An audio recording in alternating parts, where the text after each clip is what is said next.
Hey guys, my name is Praveen and welcome to my channel Learn Web Logics। तो आज हम देखेंगे कि HTML में हेड एलिमेंट क्या होता है। तो चलिए स्टार्ट करते हैं। तो आज हम बात करेंगे हेड टैग की। ठीक है, मैंने वीडियो जब मेरी सीरीज स्टार्ट हुई थी HTML की, तब मैंने बेसिक आइडिया दिया था। आज मैं डिटेल में इसके बारे में बात करूंगा। तो चलिए स्टार्ट करते हैं। हेड टैग जो होता है आपका, वो बहुत ही ज़्यादा इम्पोर्टेंट होता है आपकी वेबसाइट के लिए। ये वेबसाइट के डॉक्यूमेंट के बारे में डिफाइन करता है। मेटा डेटा होता है, बेसिकली डेटा अबाउट डेटा।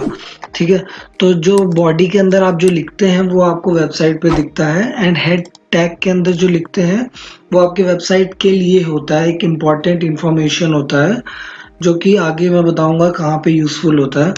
तो हेड टैग क्या होता है? HTML, आपका HTML एंड बॉडी टैग के बीच में आप इसको लिखते हैं।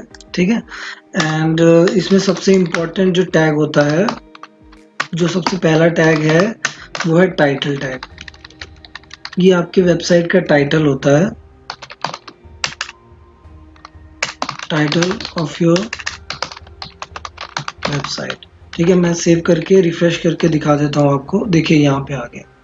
तो ये आपके वेब पेज का टाइटल होता है और आप यहाँ पे लिखते हैं इसको। ठीक है, एंड इसमें आपके हेड के अंदर काफ़ी सारी चीज़ें हम इंक्लूड करते हैं। लाइक अगर आपको कोई स्टाइल लिखना है, आप बॉडी के अंदर जितने भी आप एलिमेंट्स लिख रहे हैं, बॉडी के अंदर जितने एलिमेंट्स लिख रहे हैं, पैराग्राफ लिख रहे हैं, हेडिंग लिख रहे हैं, उनकी स्टाइलिंग करनी है, तो हम कहाँ से करते हैं? हम हेड टैग के अंदर से ही करते हैं। या तो हम हेड के अंदर से पूरा कोड लिखेंगे, या तो हम एक्सटर्नल CSS लगाएंगे, वो मैं आगे कवर करूँगा। ऐसे ही आपका जो जावास्क्रिप्ट होता है वो भी हम हेड टैग में ही लिखते हैं। ठीक है, जावास्क्रिप्ट हो गया आपका, और ये आपका जो स्टाइल हो गया, स्टाइल भी हम यहीं पे लिखते हैं। एंड हम लिखते हैं यहाँ पे मेटा डेटा। ठीक है, तो मेटा डेटा क्या होता है? Data about data. कि आपका जो डेटा अबाउट डेटा मतलब ये आपकी जो वेबसाइट है, एक डेटा है, इसके बारे में आप डेटा दे रहे हैं, एक इंफॉर्मेशन दे रहे हैं। तो मेटा डेटा बहुत सारे होते हैं। पहला हम ले लेते हैं, सबसे पहला होता है कैरसेट UTF-8। ठीक है, ये हम डिफाइन करते हैं लैंग्वेज के लिए। ये कैरेक्टर सेट बताता है कि UTF-8 है। बहुत सारे कैरेक्टर सेट होते हैं, हम बाय डिफॉल्ट इसको ही लेके चलते हैं। एंड इसके बाद आपका आता है मेटा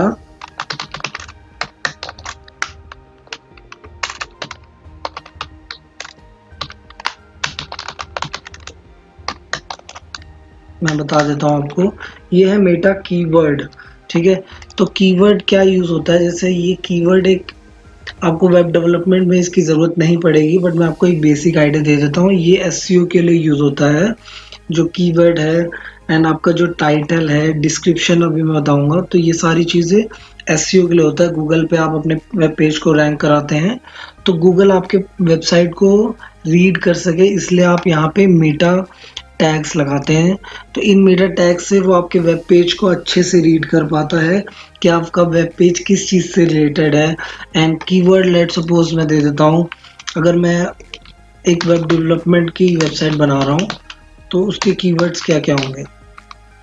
HTML होगा, CSS होगा, जावास्क्रिप्ट होगा,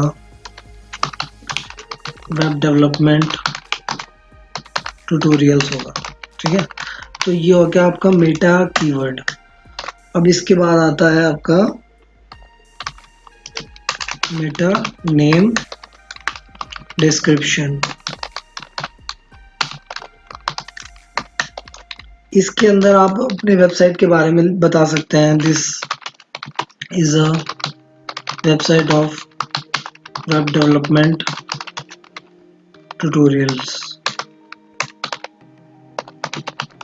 ठीक है, तो यहाँ पे आप डिस्क्रिप्शन लिख सकते हैं अपनी वेबसाइट के बारे में। एंड नेक्स्ट हम देख लेते हैं ऑथर।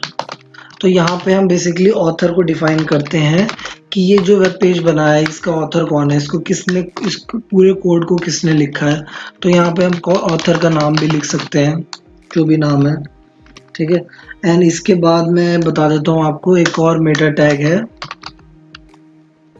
मेटा HTTP EQUIV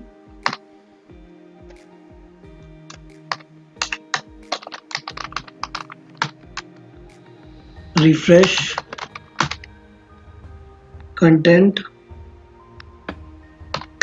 मैं बताता हूँ आपको ये क्या चीज़ है, ठीक है। तो ये क्या करेगा, ये आपका जो HTTP क्यू लिखा है EQUIV, ठीक है।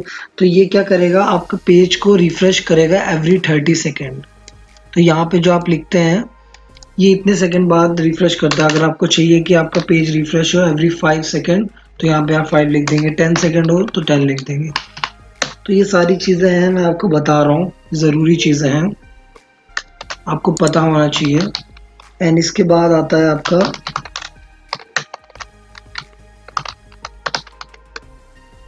View port. इसके बारे में बता देता हूँ। width equals to device width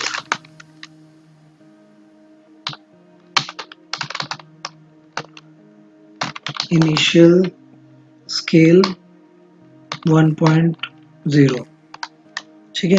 तो ये जो व्यू पोर्ट का मेटा टैग है ये बेसिकली यूज होता है आपकी वेबसाइट को जब आप रिस्पॉन्सिव करते हैं तो वहाँ पे यूज होता है। जब आप बूटस्ट्रैप यूज करेंगे, मैं बताऊंगा आपको बूटस्ट्रैप के बारे में, तो वहाँ पे ही आपको क्लियर होगा। तो ये हम बताते हैं विड्थ, हम बता देते हैं कि ये वेब पेज का जो विड्थ होगा वो डिवाइस के विड्थ के हिसाब से होगा। लाइक अगर आपका मोबाइल पे आप किसी वेबसाइट को ओपन हो रहा है तो वो कैसे ओपन होगी, तो और अगर आप वेब पेज पे ओपन कर रहे हैं, अपने डेस्कटॉप पे ओपन कर रहे हैं या टैब पे ओपन कर रहे हैं, तो वो डिवाइस के विड्थ के हिसाब से सेट हो जाए। और उसका उसका जो इनिशियल स्केल है, मतलब उसका जूमिंग लेवल जो है वो 1.0 हो। तो ये सारी चीज़ें हम डिफाइन करते हैं डॉक्यूमेंट के बारे में, हम खुद से बताते हैं ये सारी चीज़ें, ठीक है। अब मैं इसको सेव करके यहाँ पे आपको रिफ्रेश करके दिखा देता हूँ। देखिए कुछ भी यहाँ पे दिख नहीं रहा है। क्यों नहीं दिख रहा? क्योंकि हेड टैग के अंदर आप जो भी लिखते हैं वो आपके वेब पेज के लिए ही होता है। आप जो बॉडी टैग के अंदर कुछ लिखेंगे,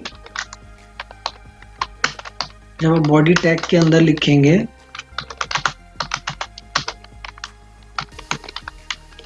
तब आपको यहाँ पे दिखेगा, ठीक है। तो हेड टैग के अंदर आपको नहीं दिखेगा, बट अगर आप इसको इंस्पेक्ट करके चेक करेंगे,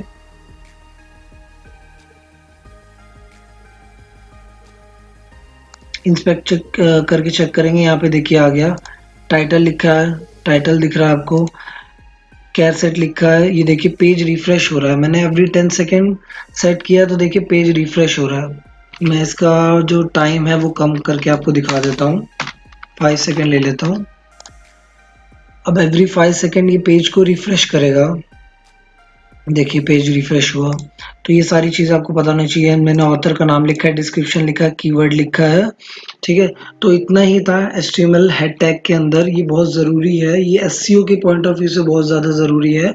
वेब डेवलपमेंट में इतना इसका इम्पोर्टेंस नहीं है, बट आपको एज ए वेब डेवलपर इन सब की नॉलेज होनी चाहिए, क्योंकि ये बहुत ही ज़्यादा इम्पोर्टेंट है। किसी भी वेबसाइट में, हर एक वेबसाइट में आपको रखना ही होता है। तो इसीलिए इसको मैंने अलग से कवर किया है इस टॉपिक को। सो इतना ही था इस HTML हेड के अंदर। एंड अगर आप इस चैनल पे नए हैं तो इस चैनल को सब्सक्राइब कर ले, इस वीडियो को आगे शेयर करें, एंड नोटिफिकेशन बेल आप ज़रूर दबाएं ताकि आपको वैल्यूबल कंटेंट मिलता रहे। So that's it for this video. Thank you so much, bye bye, take care.